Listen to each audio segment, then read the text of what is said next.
الحمد لله حمدا كثيرا طيبا مباركا فيه كما يحب ربنا ويرضى.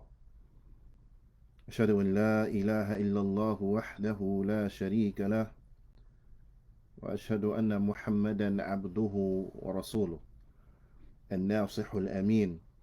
اللهم صل على نبينا محمد وعلى آله وصحبه أجمعين ومن تمسك بسنته إلى يوم الدين. ثم أما بعد، حدثني جماعة من الشيوخ بإسناد كل إلى سفيان بن عيينة عن عمرو بن دينار عن أبي قابوس مولى عبد الله بن عمرو عن عبد الله بن عمرو بن عاص رضي الله تعالى عنهما أن النبي صلى الله عليه وسلم قال: الراحمون يرحمهم الرحمن ارحموا من في الأرض يرحمكم من في السماء.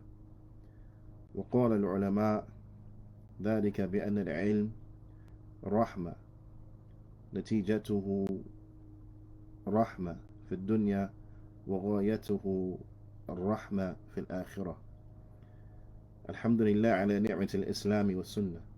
The Prophet sallallahu alaihi wasallam, he said that verily, the Prophet sallallahu alaihi wasallam, he said that those who show mercy, they will be shown mercy by the most merciful. Be merciful to those who are in the earth, and the one who is above the heavens will show you mercy. The ulama, they mention this is because knowledge is mercy. And the reason that the ulama from the past, they will begin their lessons with the likes of this dua, and they will begin teaching their students, and this will be the first hadith in which they heard from them. For this hadith is musalsal bil awwaliyah. This hadith is a hadith in which they will learn firstly from their mashayikh, and that is because knowledge is rahmah.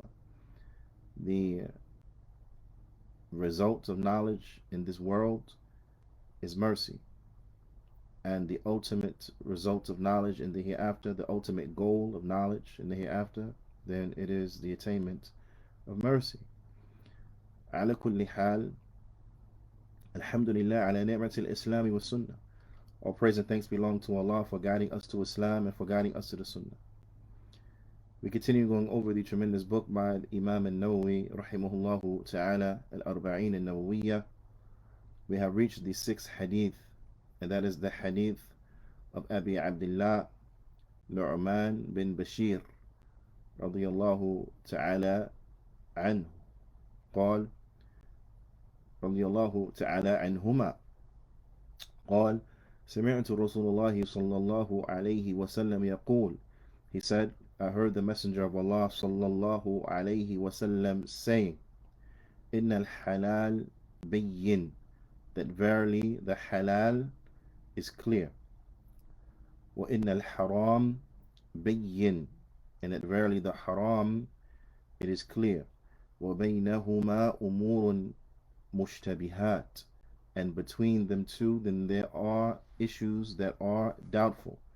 There are issues that are doubtful. لا يعلمهن كثير من الناس, many of the people, they don't know. لا يعلمهن كثير من الناس, many of the people, they don't know what are the rulings as relates to those doubtful matters. فمن اتقى الشبهات, so whoever has stayed away from the shubuhat, فقد استبرأ لدينه وعرضه, then he would have safeguarded himself as relates to his religion and as relates to his reputation.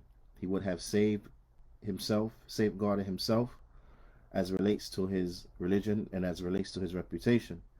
وَمَنْ وَقَعَ فِي الشُّبُهَاتِ, and whoever enters into the shubuhat or draws near unto the shubuhat, وَقَعَ فِي الْحَرَامِ, whoever embarks upon doubtful matters, then ultimately they will embark upon haram. كَالرَّاعِي, like a shepherd, يرعى حول الحمى, who brings his flock into near proximity of a sanctuary. يوشك أن يرتع فيه, then he is very close, or it's a drawing into it, or his flock, they will enter into the sanctuary and break the boundaries of the sanctuary. ألا وإن لكل ملك حمى, is it not except that every king has a sanctuary? ألا وإن حمى الله محارمه, and is it not except that the sanctuary of Allah are those things that are prohibited? Naam, that area that is forbidden, or those things that are prohibited. ألا وإن في الجسد مضغة, is it not except that there is inside of the body a a morsel of flesh. إذا صلحت صلح جسد كله, if it is rectified, then all of the body will be rectified. وإذا فسدت فسد جسد كله, and if it is corrupted, then all of the body will be corrupt. ألا وهي القلب, and is it not except but the heart? Is it not except but the heart? Hadith متفق عليه رواه البخاري ومسلم. This hadith is agreed upon its authenticity. It is collected by both al-Bukhari and Muslim رحمه الله تعالى. قال النبي صلى الله عليه وسلم إن الحلال بين وإن الحرام بين وبينهما أمور مشتبهات, that verily the halal is clear and the haram is clear, and between both of them then there are doubtful matters. لا يعلمهن كثير من الناس, many of the people are unaware of them. Many of the people are unaware of their ruling.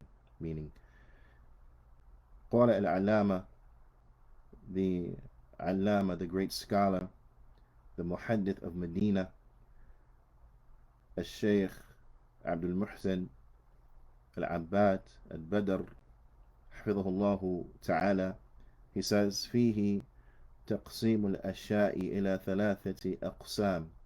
He said, in this then there is a breakdown of things, of which and as such as they break down into three different categories. As such as they break down into three different categories. Naam. Al-awwal, the first of these categories, then it is the halal. Al-halalul bayyin. It is the permissible that is clear, that is well known. Those things that are permissible and they are well known and clearly permissible. The Shaykh, he brings some examples. He says, Kal-hubub, like seeds, for example. Naam. When it comes to the likes of sunflower seeds, sesame seeds, pumpkin seeds, and the like, then these are halal, and no one doubts that, no one debates that, no one is confused about that. There is no ambiguity as relates to that and to its ruling.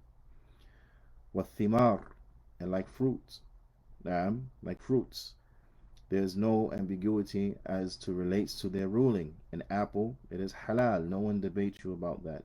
An orange, it is halal, no one debates you about that. A banana, it is halal, there is no debate about that. Naam.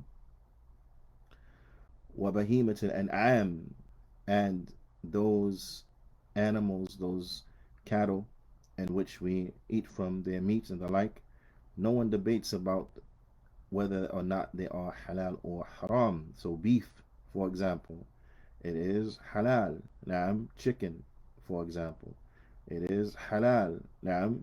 And so on and so forth, from those animals in which human beings in which we eat from those permissible animals. Naam. The likes of sheep, right? The likes of camel, so on and so forth. Naam. These things, they are halal bila shak wa bila raib.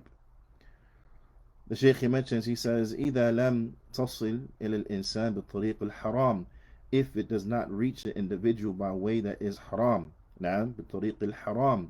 So for example, if a person steals one of the aforementioned things, they steal sunflower seeds or they steal yani, ground beef and the like, then that's different. Then this is different.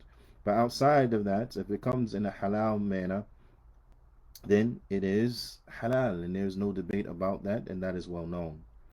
And then the second type of things, you have that which is al haramul bayyin, that which is clearly haram. It is clearly haram. Naam. And the Shaykh he brings in examples. He says, Kashurb al khamr, like the drinking of alcohol. The drinking of alcohol and intoxicating beverages, this is haram. There is no debate about that. Naam. Wa akl al mayta, and the eating of the dead, eating dead things, eating things that have died on their own, being a scavenger and the like, then this is haram. Person finds a dead animal on the roadkill, and he says we're gonna stop and grab it and barbecue it. There's no one in their right mind that will debate that that is haram. No one will debate whether or not it is haram or halal. It's clear that is haram. It's clear. والنكاح ذوات المحارم, and marrying from your maharim, na'am, or relations with maharim, then this is haram. This is well known. Na'am. So a person marrying their sister, right, marrying their daughter, so on and so forth and the like, this is haram. This is well known. That is haram, and no one debates that fact. This is haram. خلاص. نعم. وهذان يعلمهما, and these two يعلمهما الخاصة والعامة, and of these two affairs, everyone knows these affairs. Naam. So the general masses and the people of knowledge and all know these affairs, that which is clearly haram and that which is clearly halal.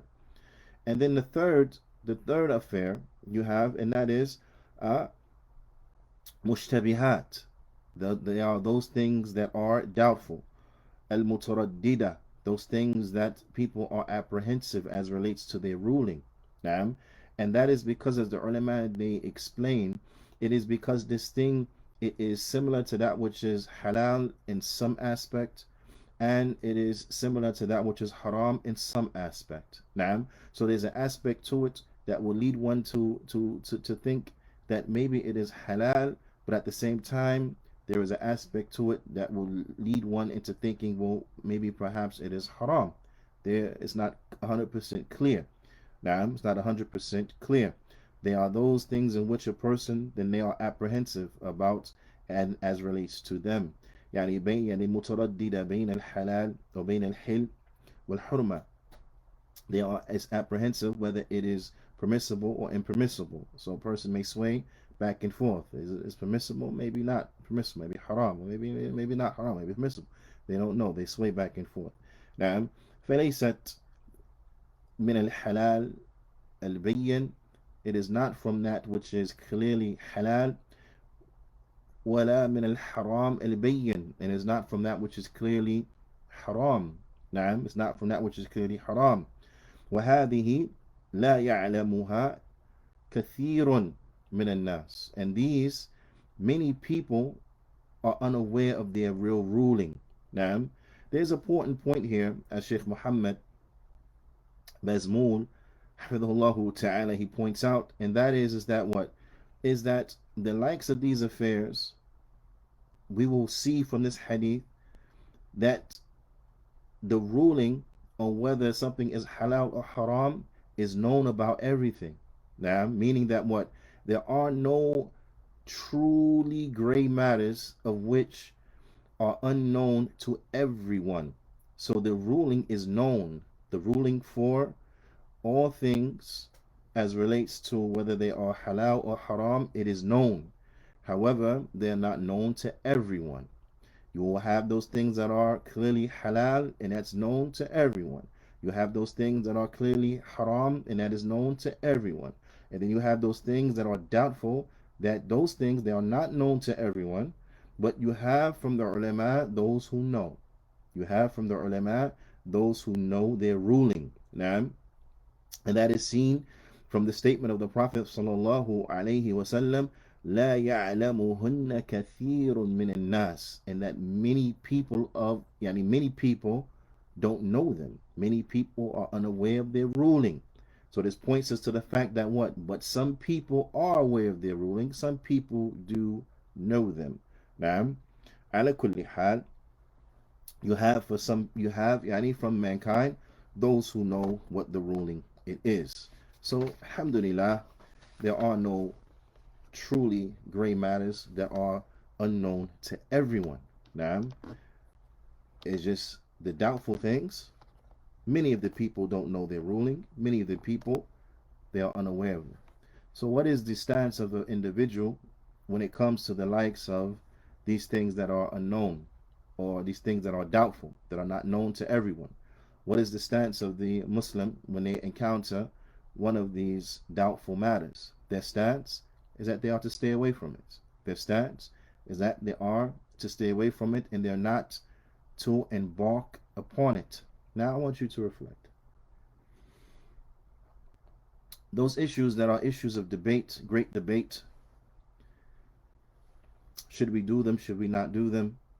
Are they permissible? Are they impermissible? So on and so forth. Now, these issues are to be avoided until it is known and is clear to the individual their ruling, their true ruling. Until then they are to stay away from embarking upon the likes of these things.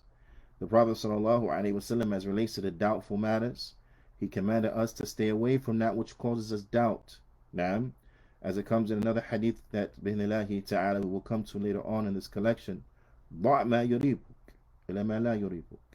that which makes you doubt for that which does not make you doubt. Now, so if there's something comes and it makes you doubt, leave it alone. Leave it alone. Leave it.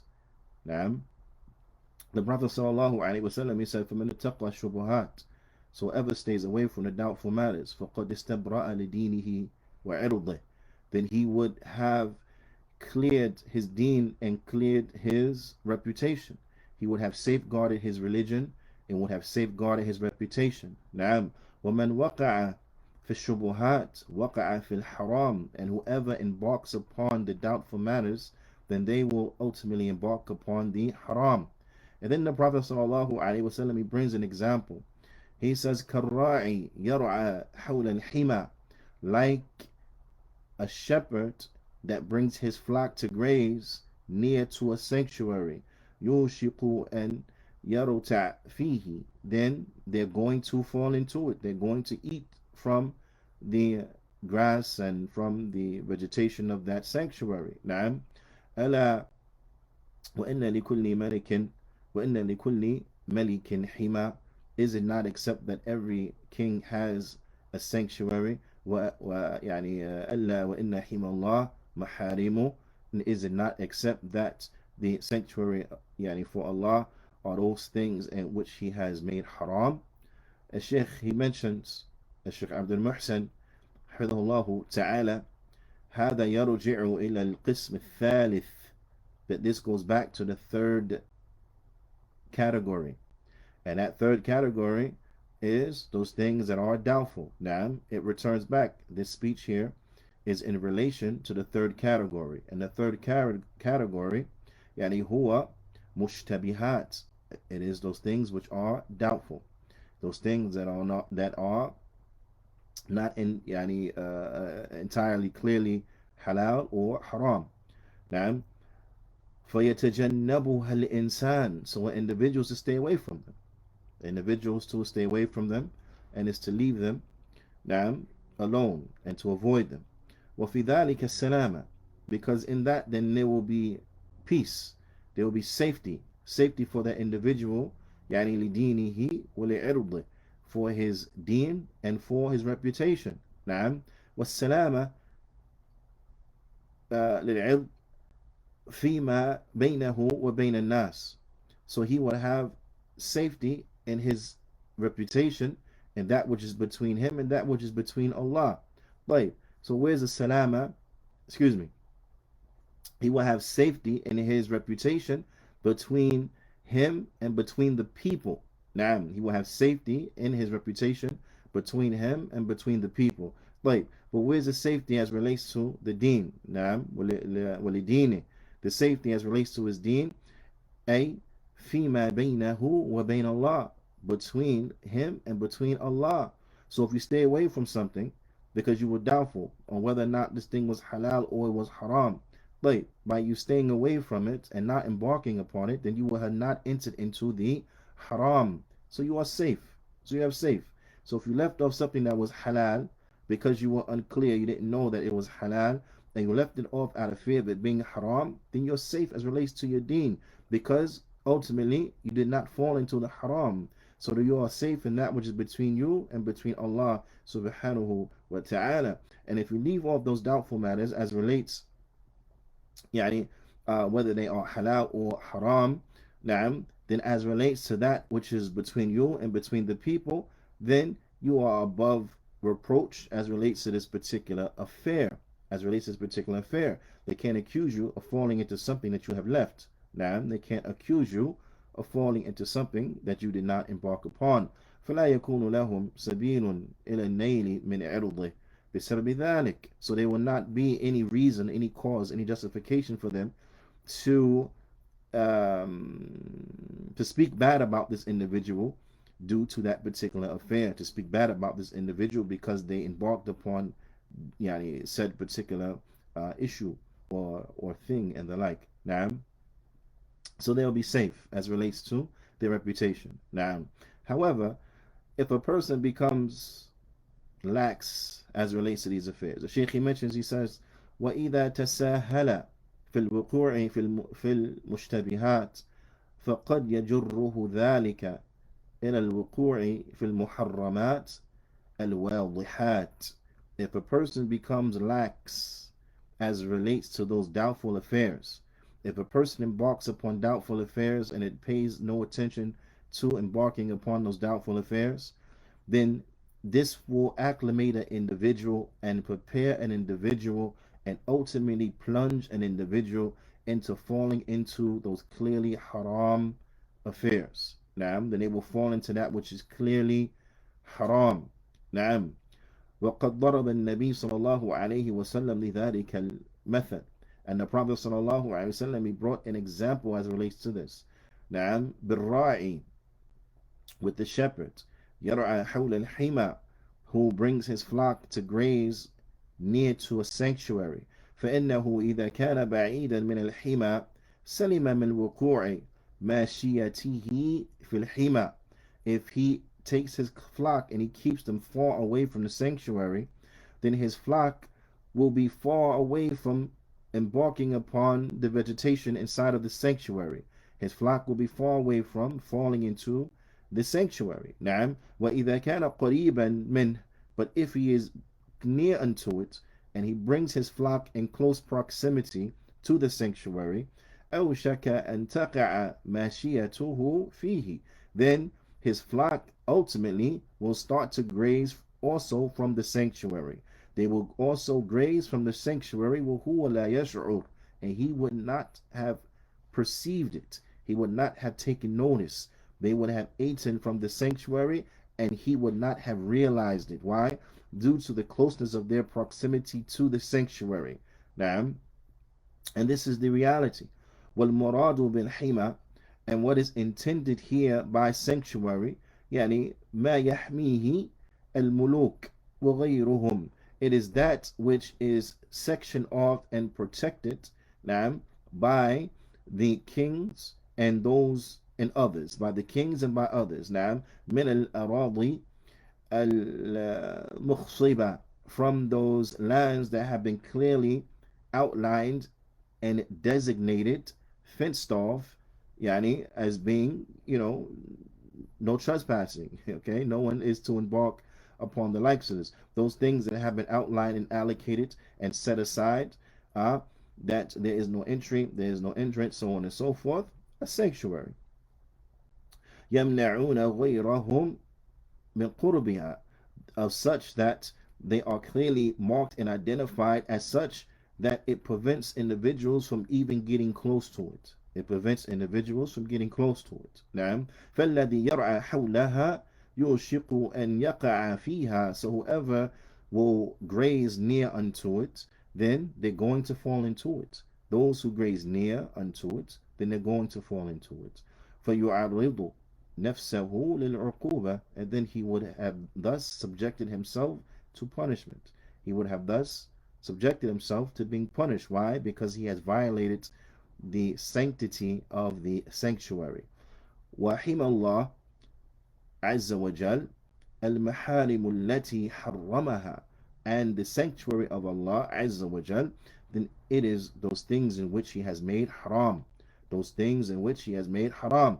فَيَجِبُ عَلَى الْمَرْءِ الْإِبْتِعَادِ عَنْهَا. So it is incumbent for an individual that they stay far away from it. They stay far removed from it. Naam, far removed from that which is haram. So that what? So that the individual does not embark and fall into the haram. If you're far from the haram, then you can't fall into the haram.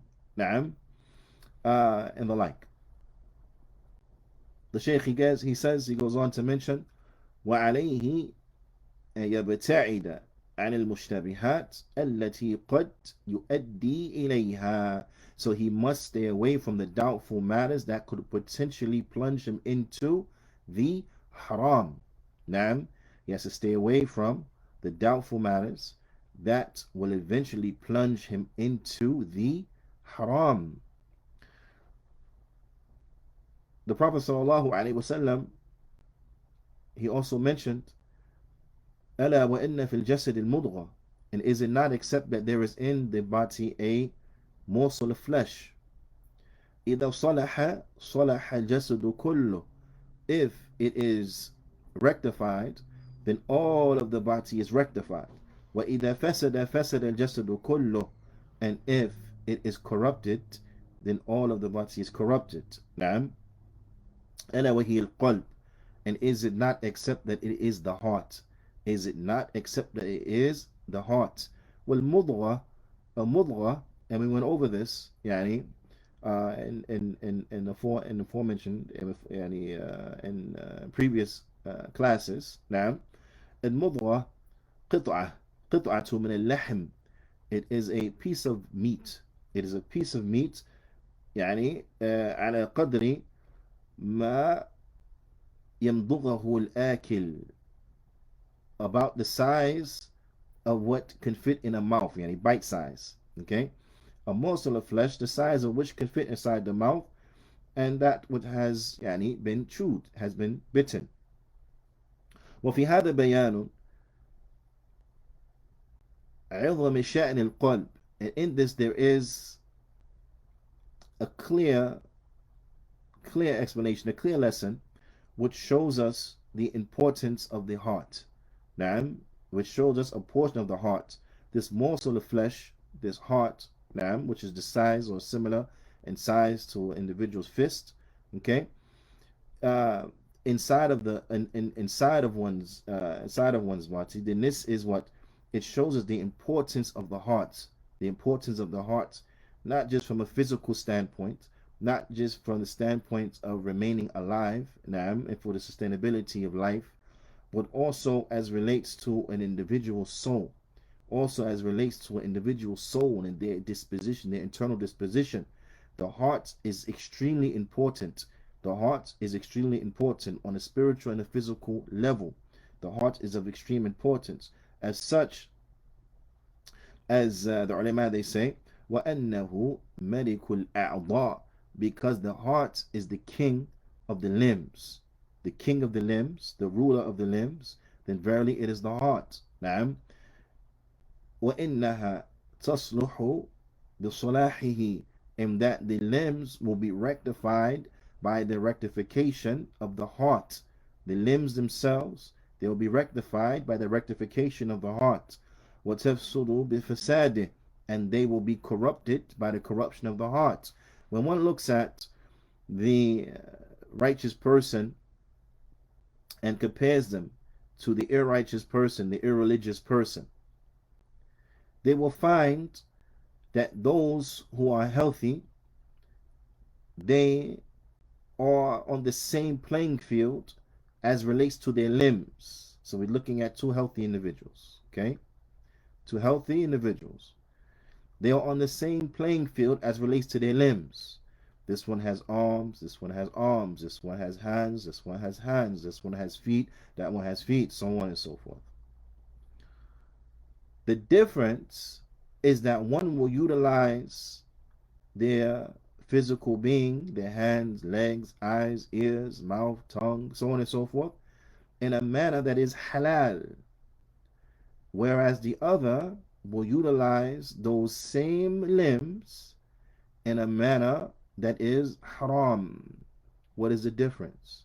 Is it because their limbs are different? No, we have already established that their limbs are the same playing field. What is the difference between this one and between that one? It is their heart. That is the difference, the heart. That is what separates the actions of why this one is good and why this one is bad. Because what? This one has a good heart. The other one, he has his heart is evil. His heart is corrupted. His heart is polluted. Now, this is the difference. Is what? It's the heart. So what is the deciding factor and the ruler of the limbs? It is the heart. If the heart is rectified, then the limbs will be upon rectification. If the heart is corrupted, then the limbs will be upon corruption. Now, so the heart is of extreme importance. Now, is of extreme importance. So concentrating on the matters of the heart is of extreme importance for anyone who is truly concerned about their well-being in the hereafter. Then they have to concentrate on rectifying and cleaning their hearts. Anyone who is truly upon the sunnah of Mustafa sallallahu alaihi wasallam, then they have to be concerned with their heart. They have to be concerned with the rectification of their heart. Now, the same way, no, rather even more so, then individuals are concerned about the physical health of their heart. So they're making sure that they're taking in good cholesterol and not the bad cholesterol. They're making sure that they're on a diet that is conducive for cholesterol levels and so on and so forth. Now, even more so, making sure they exercise, making sure, and the like. Even more so. And this is not to knock those things. Those things are important. Do those things too. But what is even more important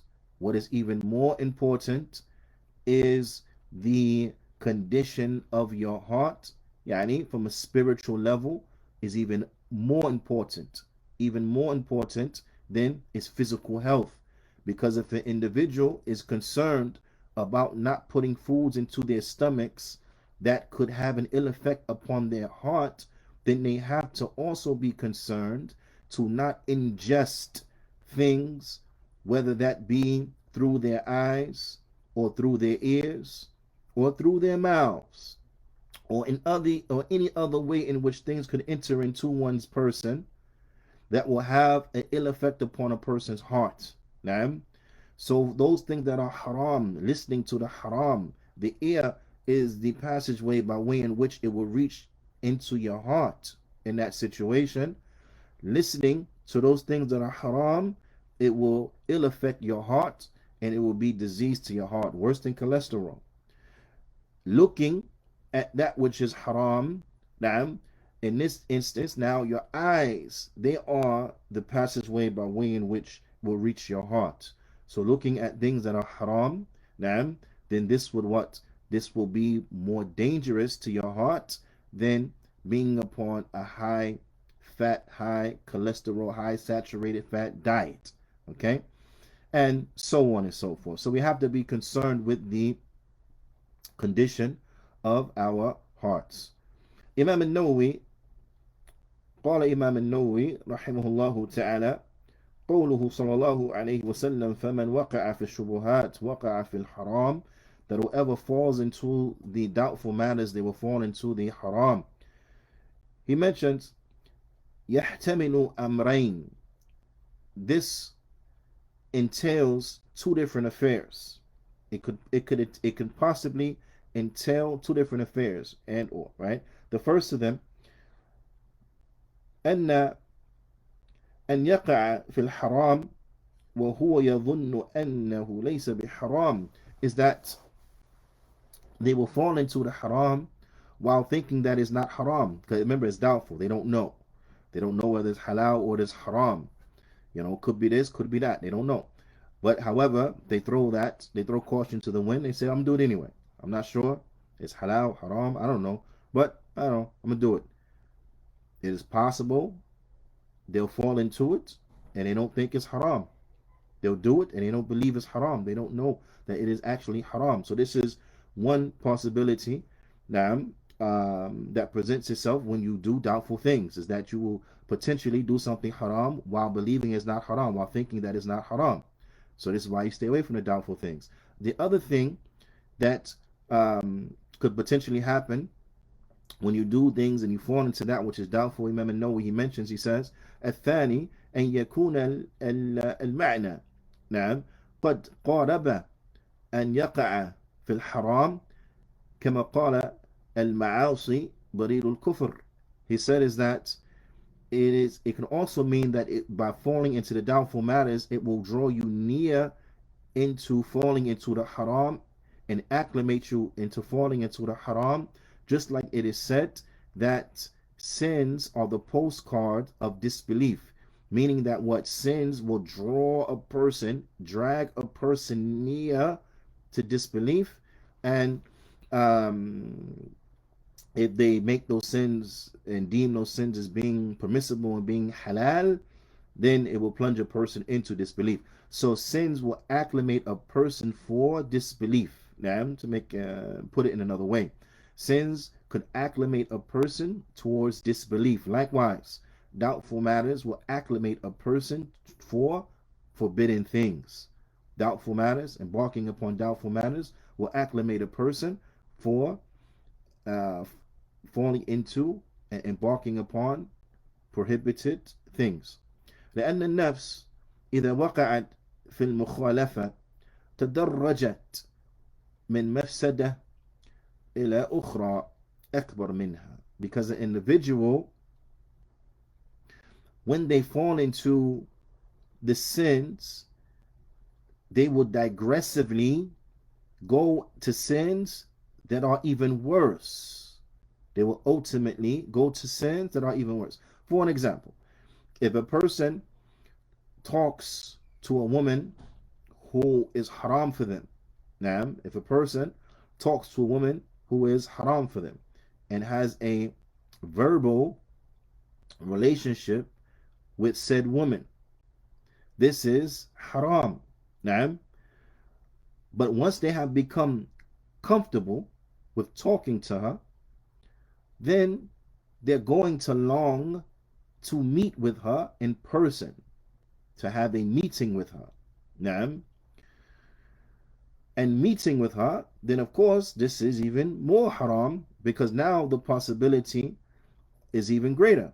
Meaning that if a person was speaking from a distance, I want you to come back to the example I'm using here.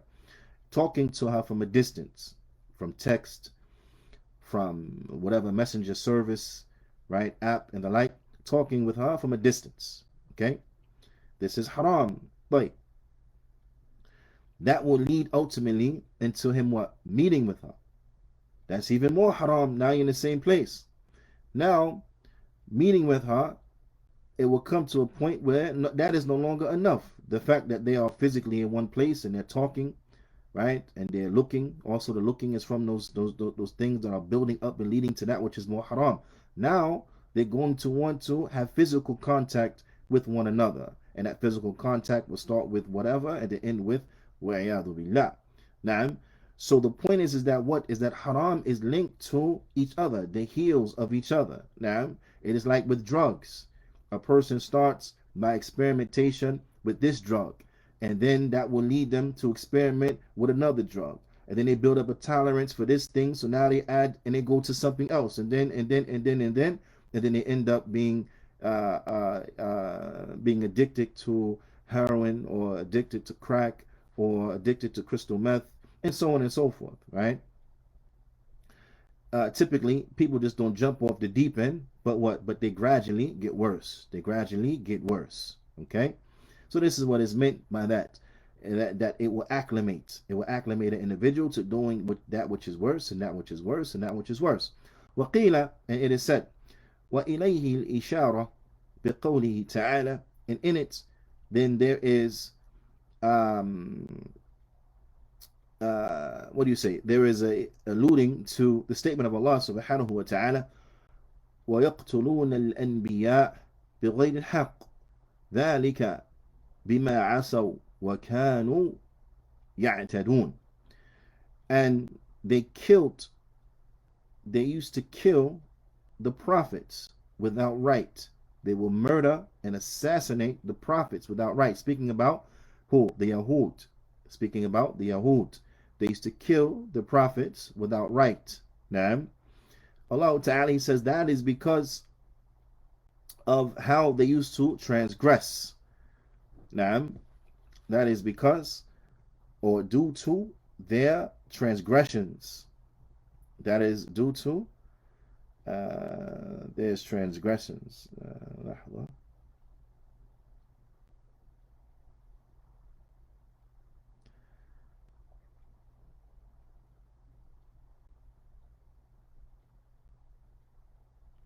Now, that is because and due to their sins, their transgressions, the sins that they used to do, and because they were so accustomed to sinning, that led them that they got worse and worse and worse and worse and worse and worse until it reached a point that they killed the Anbiya. Now, to the point that they killed the Anbiya. That was because of the sins that they used to do, and verily they were a people who were most given to sin. ويريد أنهم تدرجوا بالمعاصي, that they digressively got worse with sins, إلى قتل الأنبياء, until it reached the point where they killed the prophets. Until they reached the point where they killed the prophets. You know, as I said, typically people don't jump into the deep end just straight away like this. Shaitan knows how to break down the individual. So Shaitan, he won't come to an individual and tell an individual, oh, go fornicate with this person, or oh, go stick this needle inside your veins. He won't come like this from the beginning. But he'll come, and for the one, he'll say, look. For the other one, he'll say, perhaps hang out with these people who do drugs. Take a couple sips of this alcohol. Take a couple puffs of this narcotic. Now, until now the person's putting needles in their veins. In the first scenario, until the person has fallen into fornication and adultery, so on and so forth. This is how the shaitan works. He doesn't come to a person and just say to them from the beginning, just make shirk, but rather he'll come to them and he'll beat them down to the accepting misbeliefs and so on and so forth. Now, until then they fall into shirk. Just think about how he tricked the people of Nuh alayhi salatu wassalam to fall into the shirk that they fell into as related to those righteous individuals. He didn't come to them from the beginning, meaning those people that Nuh alayhi salam was sent to. He didn't come to them in the beginning and say, just make shirk, because he knew they wouldn't have gone for that. So he came for them with his plan, and it led to, and then the people fell into shirk, and shirk began upon the land. Ala kulli hal, this is the nature of sin, is that it will bring you to another sin. Just like with drugs, they will bring you to another drug, so on and so forth. Now, likewise, this is the case with all things that are haram. It will start you in one place and get progressively worse, or digressively worse and worse and worse and worse and worse and worse and worse and worse and worse to the end, until like the Yahud, and got them to the point where they will murder, they will kill and assassinate the Anbiya, wa'iyadu billah. Within hadith, we also see this inside of the hadith, this concept, how things can start off like little and then get bigger. The Prophet sallallahu alaihi wasallam, he said in the hadith, he said, لعن الله السارق يسرق البيضة فتقطع يده. Now, the Prophet sallallahu alaihi wasallam, he said, Allah's curse is upon the thief who steals an egg and ultimately ends up getting his hand cut off. Okay? The Prophet ﷺ, he goes on to say, وَيَسْرِقُ الْحَبْلِ فَتُقْطَعْ يَدُهُ. Or he steals a rope. He steals somebody's rope. And then he ends up ultimately getting his hand cut off.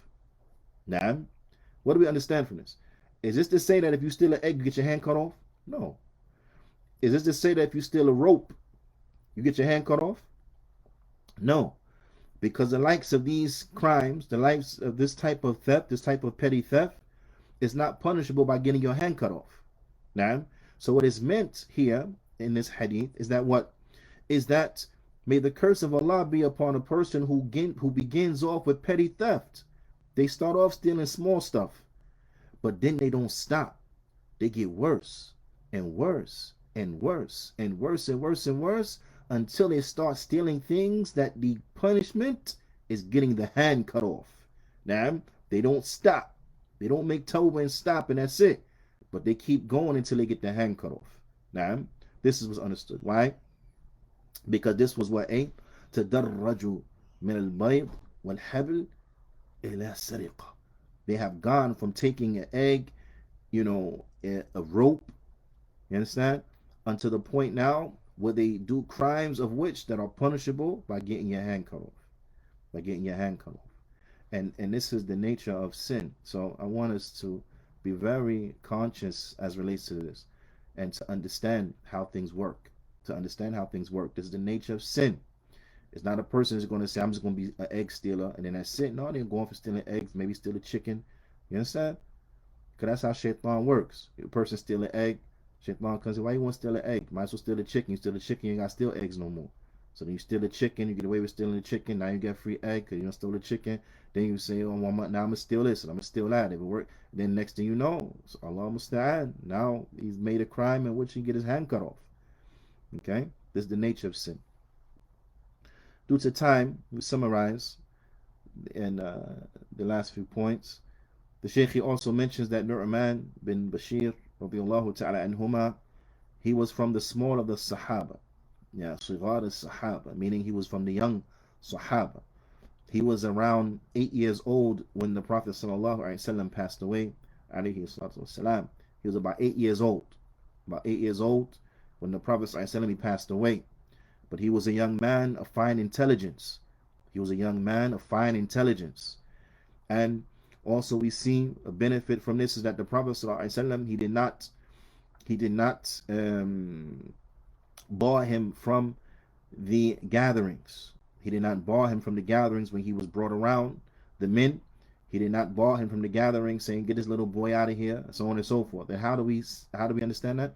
Is that he said, Sami'tu Rasulullah sallallahu alaihi wasallam yaqul. He said, I heard the Prophet sallallahu alaihi wasallam saying, which means he was what? He was in the presence of the Prophet sallallahu alaihi wasallam when he said the aforementioned hadith, and which points to the fact of his intelligence and that he was a very intelligent and outstanding individual. Was that being at such a young age, he heard this hadith from the Prophet sallallahu alaihi wasallam and he remembered it, and he transmitted it throughout his life. He transmitted this hadith, which we also understand and we benefit from this is that what?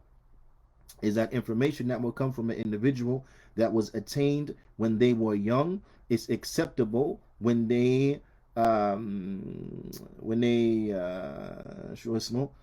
tell us about it and they're old. Okay, so when they inform us of it when they're older, even though it was gathered and attained when they were younger, it is still acceptable for us to accept it. Likewise, the ulama they mentioned is that if an individual came upon information when they were in a state of kufr, when they were in jahiliyyah, when they were a kafir, then they accept Islam and they transmit to us said information, so on and so forth. It's acceptable. It's acceptable. We can't say, oh, he was young, I'm not going to take it. This person was a kafir, so whatever you came upon from whatever information, we don't take. No. You can accept it. You can accept it. And that's a point of benefit that was taken from the hadith. Then the Shaykh, he mentions, he brings some points of benefits that are extracted from this particular hadith. And he says is that, and again, for time, we'll just go through quickly and briefly, inshallah, is that we see from this hadith that in the Sharia, then things, they break down into that which is clearly halal, that which is clearly haram, and then that which is doubtful, which is between the two. That which is doubtful means between the two, meaning that what? There are certain aspects of it that are similar to what is halal, and then there are certain aspects of it that are similar to what is haram. So therefore, it is doubtful. It is a doubtful thing. So we have these three categories. Also, and the second benefit that the Shaykh mentions, he says is that we also understand from this hadith that what is that these things that are doubtful, they are unknown to many of the people. And also at the same time, some of the people know their rulings based upon proofs and evidences. So they are unknown to many, but not all. Because you have from the ulama those who know. You have from the people of knowledge those who know. You have perhaps from the students of knowledge, those who have learned from their mashaykh who know based upon the proofs and the evidences. So it's not unknown to everyone. It is unknown to many, but is known by some, meaning these doubtful matters. The third point of benefit is that what? Is that doubtful matters, they are to be left alone until we know. Things that we don't know the ruling, if it's halal or it's haram, then we leave it until we know what the ruling is.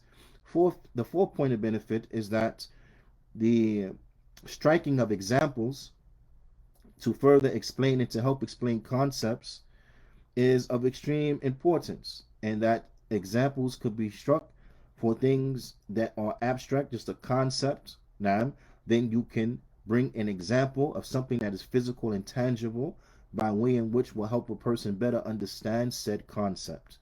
Fifthly, is that an individual, if he falls into affairs that are doubtful, then ultimately that will lead them into falling into things that are haram. Now, if he falls into affairs that are doubtful, then this will acclimate him into becoming comfortable to just doing the straight up haram. To just doing the straight up haram.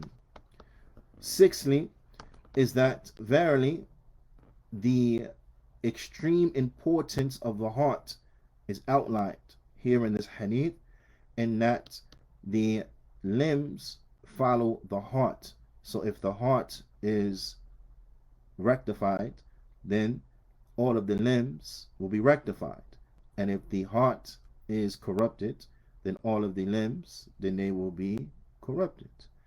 Seventhly, is that the fasad, the open corruption and corrupt acts of an individual, then this is a sign, this is an indication, this is a proof of the corruption of themselves internally, or this is a proof of their internal corruption, that their hearts are corrupt.